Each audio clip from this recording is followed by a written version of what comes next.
سید الصلحاء سید الاتقیاء امامنا وحبیبنا سیدنا رسول اللہ صلی اللہ علیہ وعلی آلہ وصحبہ وبارک وسلم کی ذات گرامی پر جو ہمارے لیے بہترین نمونہ بن کر تشریف لائے، خوشی میں بھی نمونہ، غمی اور پریشانی میں بھی نمونہ، شادی میں بھی اور وفات کی گھڑیوں میں بھی، اچھے حالات میں بھی نمونہ اور پریشان کن حالات میں بھی وہ نمونہ ہیں، سیاست میں بھی نمونہ ہیں، تجارت میں بھی نمونہ ہیں، عبادت میں بھی نمونہ ہیں، دنیا داری میں بھی نمونہ ہیں، دینداری میں بھی نمونہ ہیں۔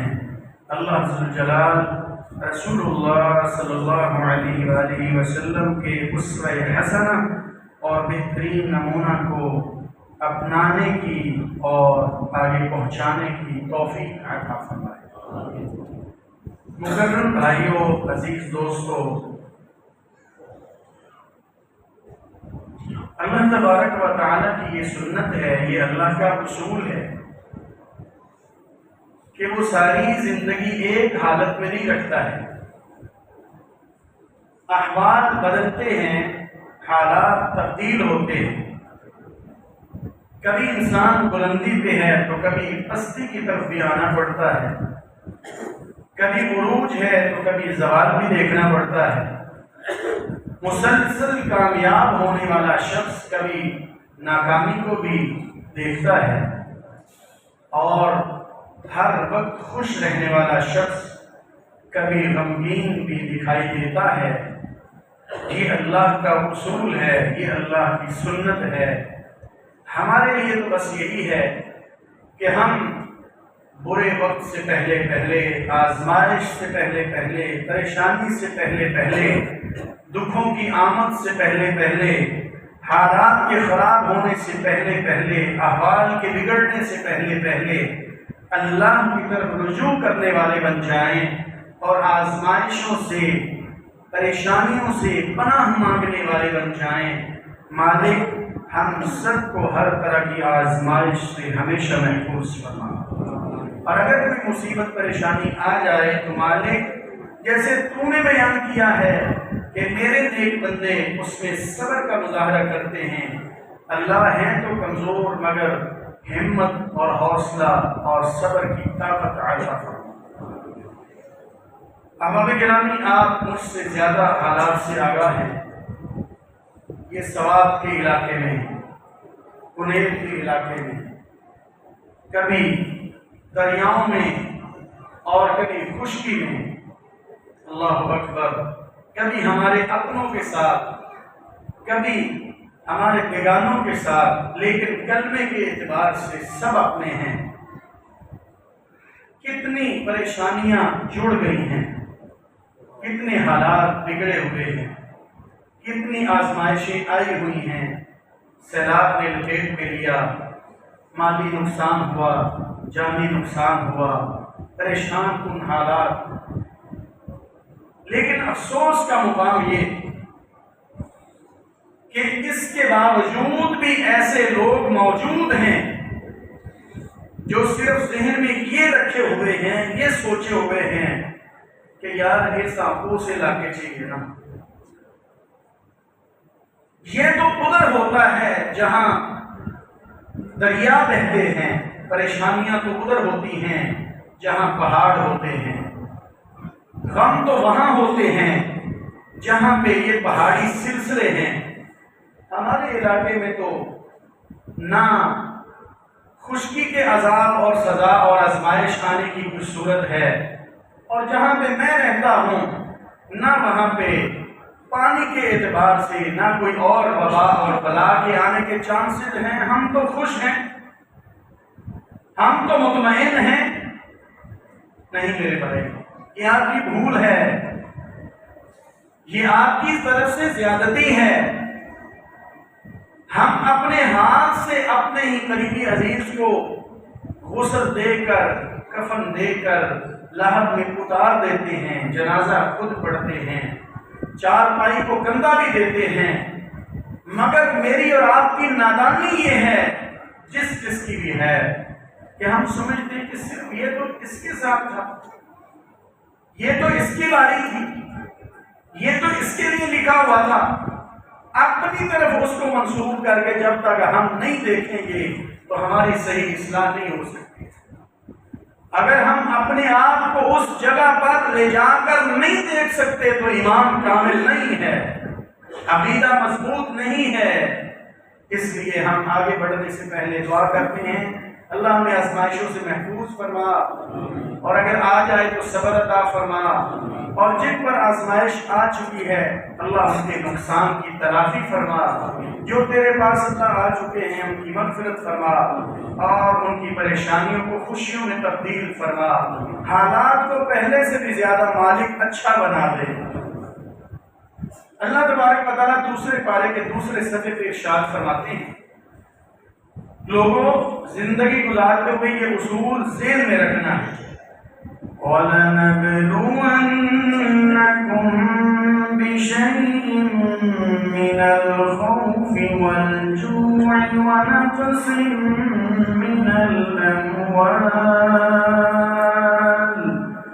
ونقص من الأموال والأنفس والثمرات وبشر الصابرين۔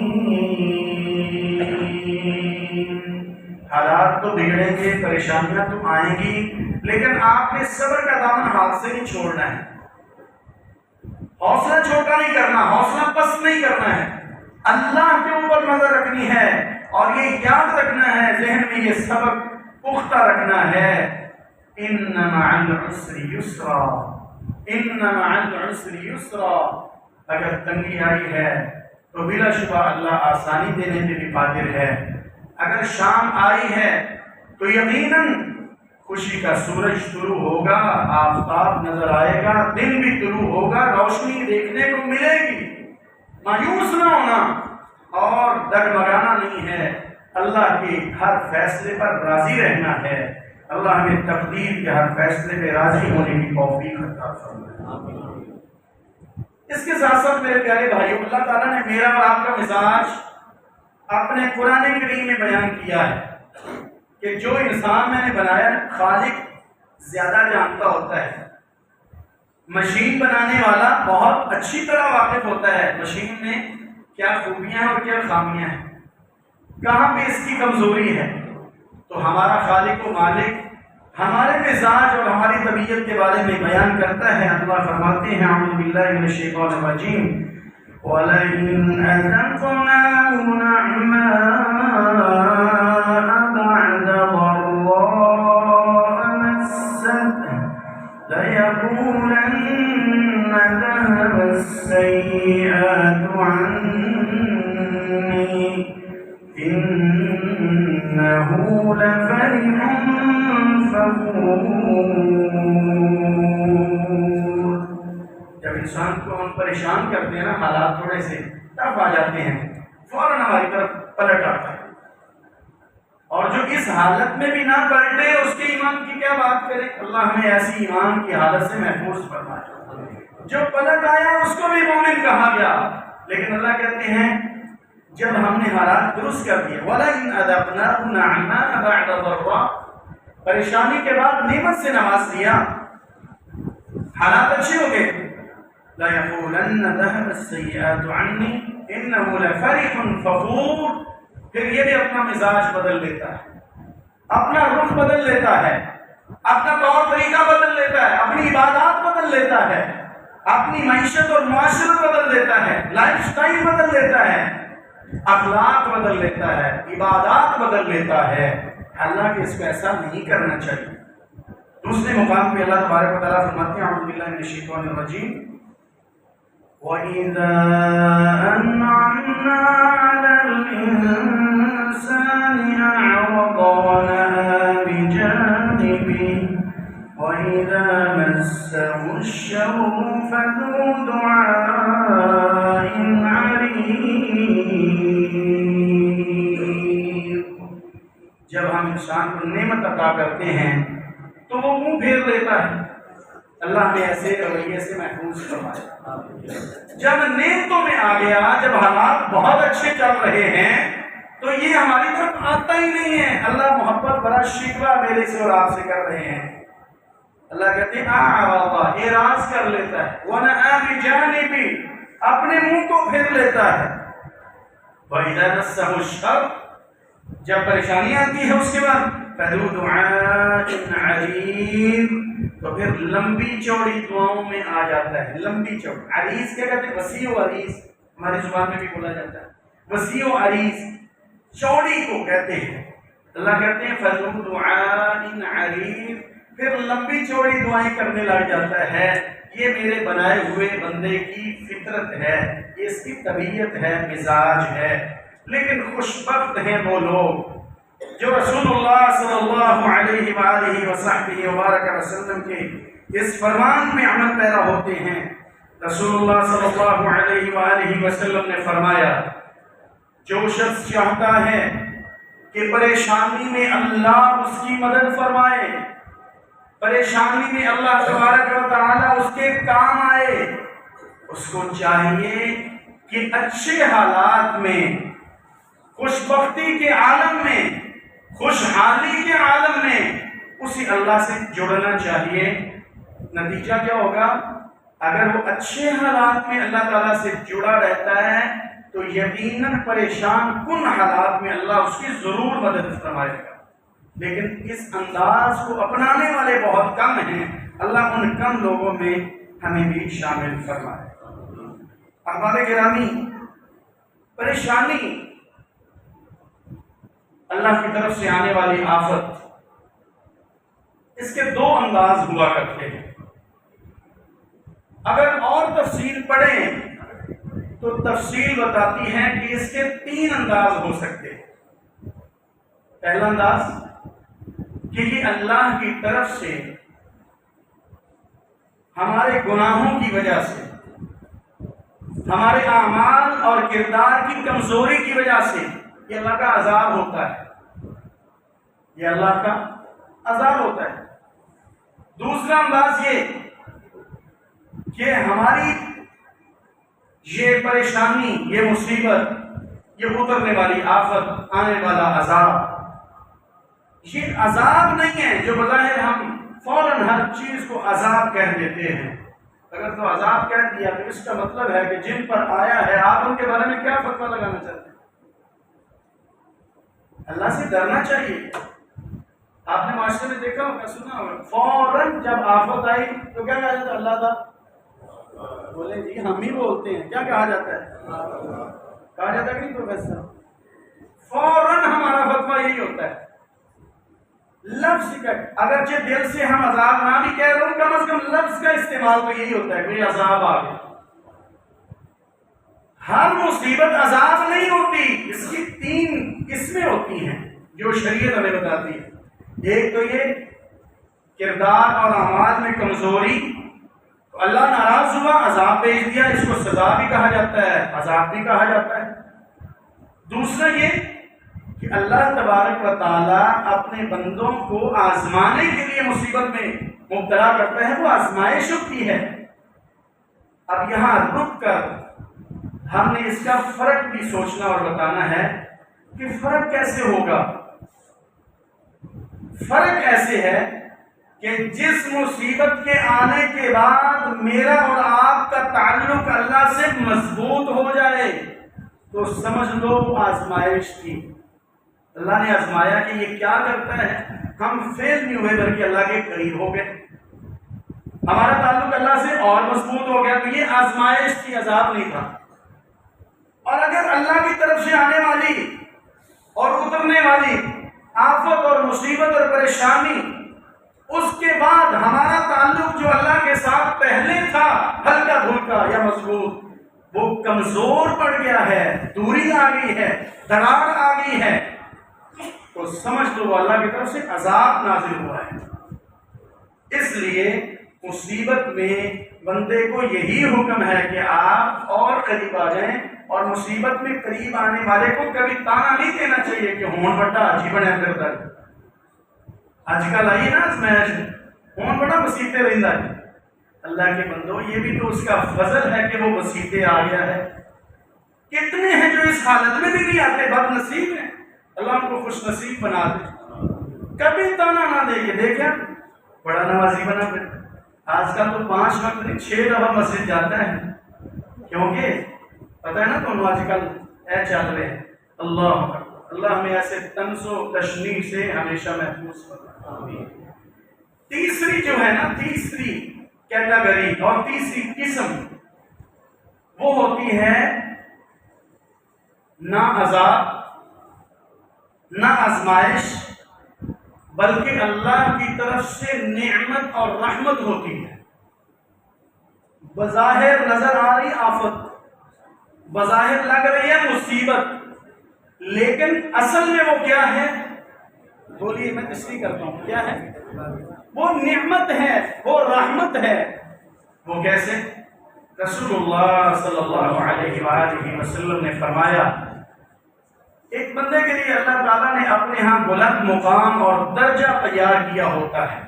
میں نے اپنے بندے کو اس درجے پر فائز کرنا ہے، میں نے نوازنا ہے. اب اس کے اعمال، اس کی نیکیاں، وہ اس کو وہاں تک پہنچا نہیں پا رہی ہوتی، بیچ میں گیپ ہوتا ہے. یہاں ہم کھڑے، ہمارا اعمال و کردار و افکار ہیں، اور یہ اللہ نے بلند درجہ تیار کیا ہے. جو تیار ہو گیا وہ تو ملنا ہے. اب اس کے لیے اللہ تبارک و تعالیٰ نے مجھے اور آپ کو راستہ دیا ہے کہ آپ کوشش کر کے یہاں پہنچے. میں رحمت کرتا ہوں لیکن آپ یہاں پہنچے. اب ہم کمزوری دکھاتے ہیں، وہاں نہیں پہنچ پاتے، تو اللہ تبارک و تعالیٰ کی طرف سے پھر آزمائش آ جاتی ہے. مال گم ہو گیا، مال ضائع ہو گیا، بیٹا فوت ہو گیا، بیماری آ گئی، لمبی بیماری آ گئی، پریشانی لاحق ہو گئی. اس پر صبر کیا. حدیث کہتی ہے صبر کرنے کی وجہ سے اللہ درجہ بلند کرتا ہے. یہ جو گیپ ہوتا ہے، یہ بندہ یہاں پہنچ جاتا ہے، اللہ خوشحالی دے دیتے ہیں. اور ادھر دنیا والے حالات بھی 7 بار 2 بار 4 بار وہ ٹھیک ہو جاتے ہیں. جو اللہ کا مقصد تھا اپنے بندے کو بڑے مقام پہ فائز کرنا ہے، وہ بھی مقصد پورا ہو جاتا ہے. تو یہ اس کے لیے زحمت ہوئی یا رحمت ہوئی؟ بلا شبہ رحمت ہے، نعمت ہے. اس لیے کسی کی آزمائش اور پریشانی کو دیکھ کر فوراً جو کہتے ہیں یہ عذاب ہے، تو یہ درست بات نہیں ہے. وہ عذاب ہوگا، لیکن تب کہ جب وہ آزمائش کے بعد اللہ سے اور دور ہو جائے. وہ آزمائش ہوگی اللہ کے بندے کی، امتحان ہوگا کہ اگر وہ اس کے بعد اللہ سے اور جڑ جاتا ہے. اس کو باتیں نہ کرو جو جڑا ہے، اس کا مطلب وہ اللہ والا ہے، اللہ نے اس کو قریب کرنے کے لیے موقع دیا ہے. اور جس بندے کا تعلق اور مضبوط ہو جائے، اور مضبوط ہو جائے، پہلے بھی کردار اچھا تھا، اس کے باوجود آزمائش آ گئی ہے، اور پھر اللہ کے اور قریب ہوتا ہے، تو اس کا مطلب کہ اللہ نے اس کے درجات بلند کرنے کے لیے مصیبت میں مبتلا کیا تھا. اللہ ہر قسم کی پریشانی سے ہم سب کو محفوظ فرمائے. احباب گرامی، پریشانی تو آنی ہے، یہ تو ذہن میں رکھنا چاہیے. اللہ کہتے ہیں حالات بدلیں، کبھی کس کے اوپر، کبھی کس کے اوپر، کبھی کس صورت میں، کبھی کس صورت میں، کبھی تھوڑی کبھی زیادہ. اب پریشانی میں ہمیں کرنا کیا ہے؟ شریعت اسلامیہ میری اور آپ کی رہنمائی کرتی ہے. سب سے پہلی بات جو ابھی ذکر ہوئی ہے کہ پریشانی آنے سے پہلے اچھے حالات میں ہی محنت کر لیں، اللہ سے جڑ جائیں. پھر کیا ہوگا؟ پریشانی میں اللہ تبارک و تعالیٰ آپ کی اور میری خاص نصرت فرمائیں گے، مدد فرمائیں گے. پہلا کام میرا اور آپ کا کرنے کا یہ ہے. دوسرا کام کیا ہے؟ اللہ تبارک و تعالیٰ فرماتے ہیں ناشکری سے بچنا. ناشکری کی وجہ سے بھی میری طرف سے پریشانیاں آ سکتی ہیں، مصیبتیں نازل ہو سکتی ہیں، آفات آ سکتی ہیں، وبائیں اور بلائیں آپ پہ اتر سکتی ہیں. شکر گزار بن جاؤ، پھر بھی بچے رہو گے. تو دوسرا کام میں نے اور آپ نے کیا کرنا ہے؟ شکر کرنا ہے. کیا کرنا ہے؟ جہاں ہم نے ان کے لیے دعا کرنی ہے نا، وہاں ہم نے اپنے لیے شکر بھی کرنا ہے. اللہ ان پہ آزمائش آ گئی ہے، ان کی مدد فرما، یا اللہ سانو ایسی آزمائش تو بچا. انسان کیا کچھ سوچ کر سوتا ہے، لیٹتا ہے، کل یہ کروں گا، کل یہ ہوگا، اور کتنی پریشانی کی بات ہے کہ اگر اسی عالم میں سوئے ہوئے انسان ہمیشہ کی نیند سو جائے، اس سے بڑی پریشانی کی کیا بات ہو سکتی؟ رسول اللہ صلی اللہ علیہ وآلہ وسلم نے اچانک آزمائش اور اچانک موت سے پناہ بھی مانگی ہے. ہمیں اللہ سے پناہ مانگنی چاہیے. اللہ ہم سب کو محفوظ فرمائے. اللہ تبارک و تعالیٰ سورہ ابراہیم آیت نمبر 7 میں کہتے ہیں وَإِذْ تَأَذَّنَ رَبُّكُمْ لَئِن شَكَرْتُمْ لَأَزِيدَنَّكُمْ وَلَئِن كَفَرْتُمْ إِنَّ عَذَابِي لَشَدِيدٌ. تمہارے رب نے اعلان کر دیا، تأذن، اعلان کر دیا، 2-2-4 کی طرح، روزے روشن کی طرح پیغام پہنچا دیا ہے. لَإِن شَكَرْتُمْ لَأَزِيدَنَّكُمْ، شکر کرو گے ضرور ضرور اضافہ کروں گا، برکت دوں گا، زیادہ دوں گا. وَلَئِن كَفَرْتُمْ، نہ شکری کرو گے، إِنَّ عَذَابِي لَشَدِيدٌ. ترجمہ آپ سمجھ گئے. وَلَئِن كَفَرْتُمْ إِنَّ عَذَابِي لَشَدِيدٌ، بے شک میری پکڑ اور میرا عذاب اور میری گرفت بڑی ہی سخت ہے. اللہ ہمیں عذاب سے محفوظ فرمائے. مصیبت اور پریشانی کی آنے سے پہلے اور بچنے کے لیے اس کا حل ڈھونڈتے ہوئے مجھے اور آپ کو اللہ کا ہر دم شکر گزار بننا ہے. اور اس آیت کو بھی ذہن میں رکھنا ہے جو اللہ تبارک و تعالی نے 5ویں پارے کی آخری آیت بیان کی ہے. کبھی تنہائی میں بیٹھ کر اس کو ترجمے سے پڑھیے گا، اتنا لطف آتا ہے، ڈر کم اور خوشی زیادہ ہوتی ہے. لیکن حقیقت میں اللہ کا یہ اصول بھی سمجھ آ جاتا ہے. اللہ کیا کہتے ہیں؟ اعوذ باللہ من الشیطان الرجیم، 5ویں پارے کی آخری آیت، ما يفعل الله بعذابكم إن شكرتم وآمنتم وكان الله شاكرا عليما. اللہ تعالیٰ فرماتے ہیں، بڑا ہی سادہ اسلوب ہے، انداز ہے. ما يفعل اللہ، کیا کرے گا اللہ تعالیٰ، میں کیا کروں گا، بعذابکم، تمہیں عذاب دے کر. میں تو عذاب دے کے کی کرنا ہے؟ خود اللہ کہہ رہے ہیں میں بھلا تو سزا کیوں دینی ہے میرے بندے ہو. ما یفعل اللہ، مجھے بھلا کیا فائدہ ہے؟ سادہ سا ترجمہ، مجھے بھلا اس کا کیا فائدہ ہوگا میرے بندو، میں نے تمہیں کیوں سزا دینی ہے؟ مجھے کچھ سزا دینے کا شوق ہے؟ اللہ کہتے ہیں ما یفعل اللہ بعذابکم ان شکرتم وآمنتم، اگر تم ایمان لے آؤ اور شکر گزار بن جاؤ تو بھلا میں تمہیں سزا کیوں دیں گا. اس کا مطلب یہ ہوا کہ اللہ کی سزاؤں سے، وباؤں سے، بلاؤں سے، آزمائشوں سے، آفات سے، آلام سے، پریشانیوں سے، دکھوں سے، مصیبتوں سے بچنے کے لیے ایمان مضبوط کرنا ہے اور شکر گزار بننا ہے. اور اللہ تعالیٰ نے آگے اپنے بارے میں اسی آیت کے دوسری حصے میں فرمایا وَكَانَ اللَّهُ شَاكِرًا عَلِيمًا، میں تو خود شاکر ہوں، شکر گزار ہوں. اللہ کا شکر گزار ہونا کیا ہے؟ قدردان ہونا ہے. جو میرے لیے کچھ محنت کرتا ہے تو میں اس کا قدردان ہوں. ذرے کے برابر بھی جو نیکی کرے گا میں اس کی قدردانی کرتا ہوں، اس کو پورا ریوارڈ اور انعام دینے والا ہوں. وَكَانَ اللَّهُ شَاكِرًا عَلِيمًا. اللہ ہم سب کو شکر گزار بنا دے. تیسرے نمبر پر جو مجھے اور آپ کو کرنا ہے پریشانیوں سے بچنے کے لیے، اس کا حل ڈھونڈنا ہے، علاج کرنا ہے. رسول اللہ صلی اللہ علیہ وآلہ وصحبہ وبارک وسلم کے اوپر قرآن نازل ہوا. اللہ تعالیٰ اس میں مجھے اور آپ کو اپنے اپنے کردار کی بہتری کی دعوت دے رہے ہیں، اپنا محاسبہ کرنے کی فکر دلا رہے ہیں. یعنی اپنے کردار کا خود محاسبہ کرو، خود جائزہ لو، اور جو کردار میں، اعمال میں، افکار میں، گفتار میں کمیاں کوتاہیاں ہیں اس کی خود اصلاح کرو تو پریشانیوں سے بچے رہو. کتنے لوگ ہیں جو رات سوتے ہوئے یہ جائزہ لیتے ہیں، خود اپنے آپ کو پکڑ کر کٹہرے میں لا کے کھڑا کر لیتے ہیں آنکھیں بند کر کے، آؤ میرے سامنے اور حساب دو سارا دن کیا کیا۔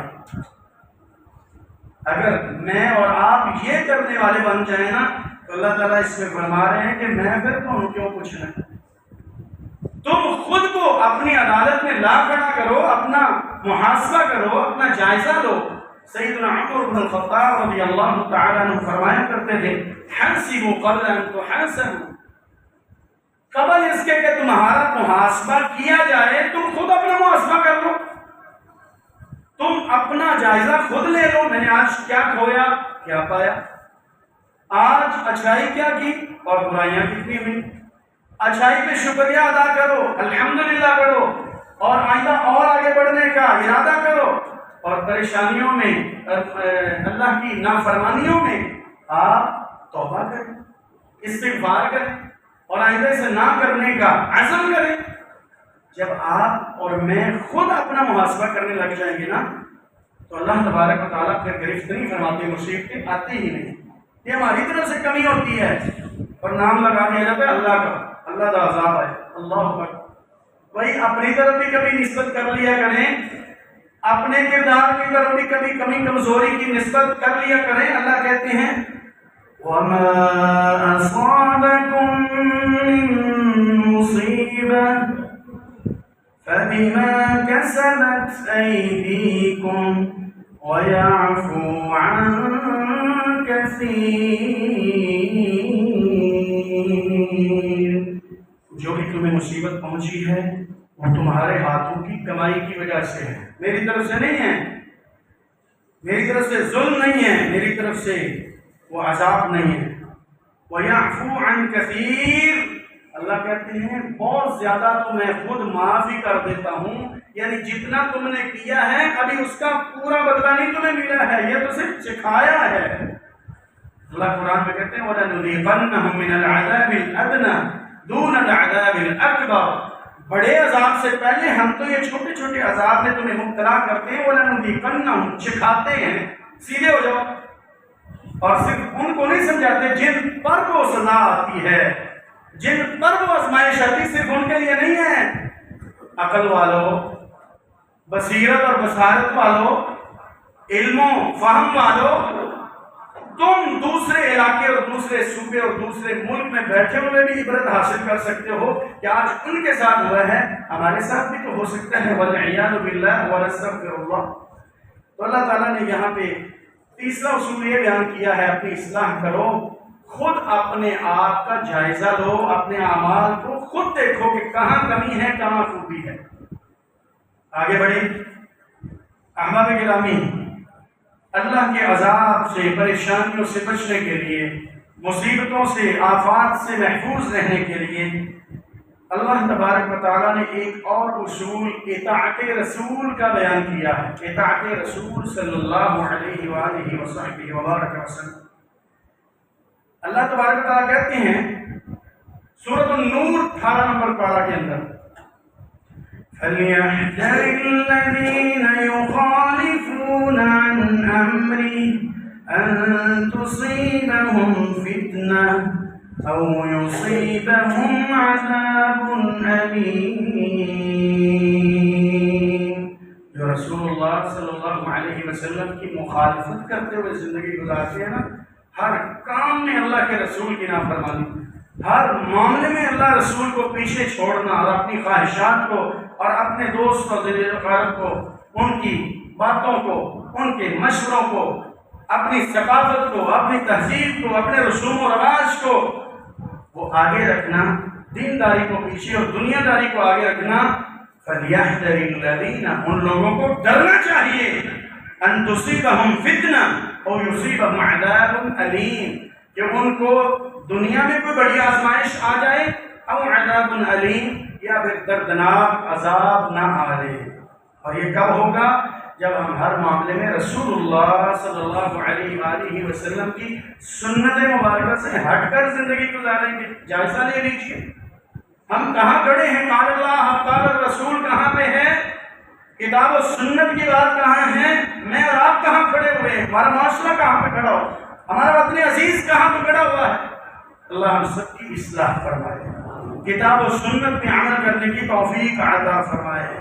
اللہ تبارک و تعالیٰ ہر پریشانی سے ہم سب کو محفوظ فرمائے، اور جو پریشانی آ جائے اللہ صبر کرنے کی توفیق عطا فرمائے۔ استغفر اللہ لی ولکم